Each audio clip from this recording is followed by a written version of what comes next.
Yo, what's up guys and welcome back to the channel. Today we've got another review on the team of the season Ruben DIAS card. We're going to go through the card as details, stats, clips and summary. Before we get into all of that, if I could ask you guys to please hit that like button, hit the subscribe button, hit the bell so you know when I upload, and comment down below if you're going to be grabbing this card and what your thoughts are on it. And now let's get into the video. So guys, this is the team that I used Ruben DIAS in. I played him in a centre-back slot in the 4-2-3-1. No, guys, my first impression is this card. I think this card is a phenomenal defender. I think he plays really well in the defensive aspect. However, he is held back a little bit by his pace. Let's just get into the review. Ruben DIAS, 6'2", medium high work rates, right footed, just moves, 4-star, weak foot, 5 games played, 0 goals scored and 0 assists. Now guys, overall I think the play on this card is pretty decent. The skill moves obviously aren't as high as some of you skillers might want, but the work rates, the height, the weak foot, all fantastic there as well. If I said Ruben Neves in the beginning, guys, as well, I apologize, Ruben DIAS we are reviewing here. In terms of chemistry style, I put the catalyst on him. I didn't know what one to give him. I didn't think a shadow would be any good. His defending stats are already pretty solid, so I boosted the passing stats, although his passing range is phenomenal anyway. This just gave it a little bit of an extra helping hand. In terms of the stats here, guys, the key pros of the card, defending and physicality, both of those, I mean, just look at how good they are, all above at least 93 in all the defending and physicality stats, and that's a phenomenal thing to see. 99 reaction as well, 99 composure as well, 96 short pass, 96 long pass, guys. These are all sensational stats to have on a centre back. On the flip side, the cons of this card, the pace and acceleration are really bad on this card. You do need to help him out a little bit, and the agility and balance are quite poor as well. Now the engine may be the best way to go with this one to get the best out of him, but I do feel like that I needed pace more than anything else on this card. Otherwise guys, I do not see any cons on this card at all. I do feel like he played really well for me, considering the pace factor as well. You guys will see it in a bunch of the clips that he was very strong and powerful in that centre back slot. Getting into the player traits, guys, he's got the solid player trait, the leadership trait and the power header trait, all lovely traits to have in your centre back. And now that we've covered that, let's get into some of the clips that I got with him. So guys, getting into some of Ruben DIAS's clips, and what you guys are going to see is how well he played at that centre back slot. Now the first thing I want to get into, guys, is how well his pace does. Now he does feel slow, guys. I will say that even with a shadow or a catalyst on him, he will still feel slightly slow because of how big he is and how inagile he is. He does still feel a little bit slow in terms of movement. However, guys, getting into the next part of this card, which is his passing range is phenomenal, guys. He really can. He can ping the ball anywhere. He can come out with the ball and play little 1-2 passes as well, and he's able to almost step into midfield and then start to play the passes as well, which gives you a little more freedom in terms of the midfield as well, to be able to do a little more attacking wise. So I really did love the fact that he could pass so well, and generally just pass all over the pitch. He didn't have an issue passing wherever he needed to. The next thing we'll get into, guys, is his dribbling. Now, as we previously mentioned, his speed factor and his slowness, let's say, are heavily affected by his agility. I would say that he can't really dribble the ball out that well. However, keeping it simple and relatively easy with him does mean that you're able to dribble with him a little bit. However, guys, again, I'm not recommending you dribble with this card at all. Really isn't made for that sort of play. The next thing we'll get into, guys, is his physicality, and you guys have seen already from a number of these clips that he's so big and strong just in terms of his capability and what he's able to do. He moves towards, when he goes to attackers, he uses that size a lot, uses that width. He's built really big as well, guys, so it's very easy to take the ball off people and then go from there and create opportunities going forward. And in general, guys, I found his physicality, particularly strength and stamina, aggression, all of it was all fantastic as well.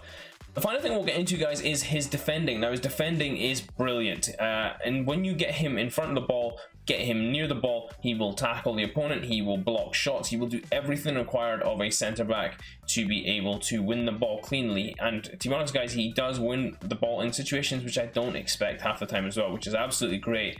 Some of the clearances he was pulling off as well were phenomenal, but there you guys can see lovely easy tackling, and his stand tackle, slide tackle, defensive awareness, his positioning, all of it is fantastic. So it does offset the slowness of his card a little bit.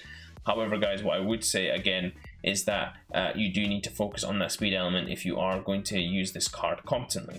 In these last few clips, guys, you're just going to see more of the same. Again, a great recovery here in terms of the defending there, and in this final clip, just more of the same again. Lovely positioning there, watching the run and playing the defender out there.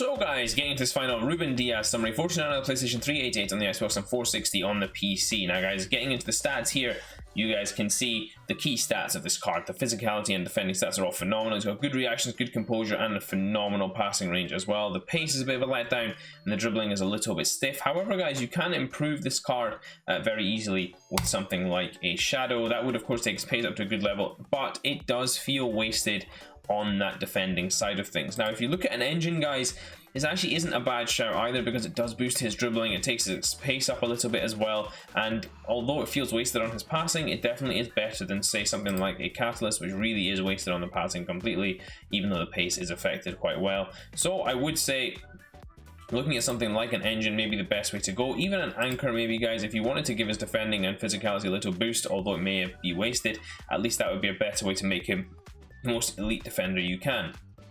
However, guys, I'm going to recommend the engine for you. In terms of similar players, guys, he does feel very big, strong, fast. In terms of defending. In terms of actual movement, he's not as quick, so therefore I'd liken him to someone like a Laurent Blanc, just in terms of his defensive capability being fantastic, his physicality being fantastic, but not necessarily quickest. Again, someone like a Jerome Boateng, he's very fridge-like as well, like his Boateng, so something similar to that card there. In terms of linkability, guys, he's of course got perfect links to Joao Cancelo and Bernardo Silva, strong links to other Portuguese players in the Premier League and other Manchester City players, as well as Portuguese icons, so some really nice linkability there as well.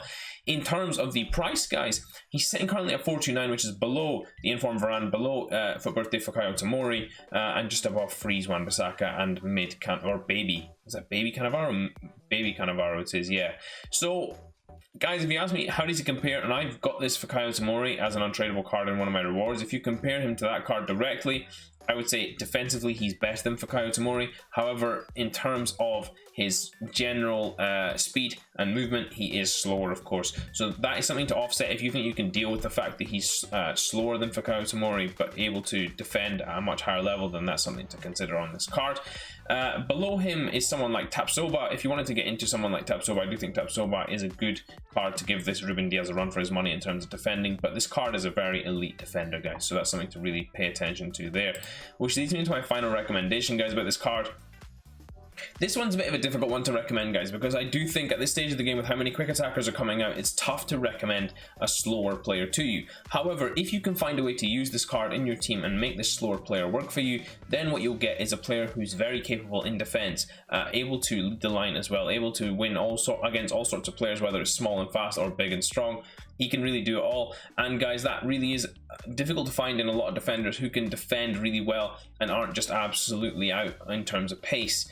Like someone like Tomori, who's more pace focused but not as defensively focused, which is a bit annoying because the first thing a defender should be good at is defending, and this card certainly is good at that. So if I'm going to recommend it to you guys need to put a faster partner with him just to sweep in behind him in case he does get caught out. But if you're able to do that and sit a little bit deeper with him at times, then you'll find this card very useful, and he is a fantastic card and great value for coin. Hope you guys did enjoy this review. If you did, please do smash that like button. Until next time, I'll see you all in a bit.